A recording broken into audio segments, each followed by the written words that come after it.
You ask Tiger to solve. This deals with linear equations with one unknown. The final result is x equals -3.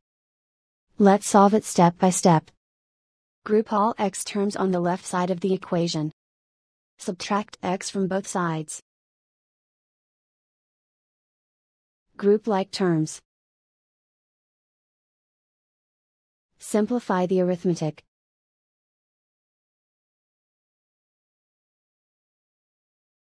Group all constants on the right side of the equation. Subtract 3 from both sides.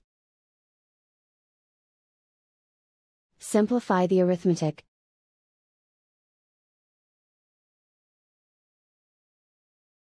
And so the final result is x equals -3.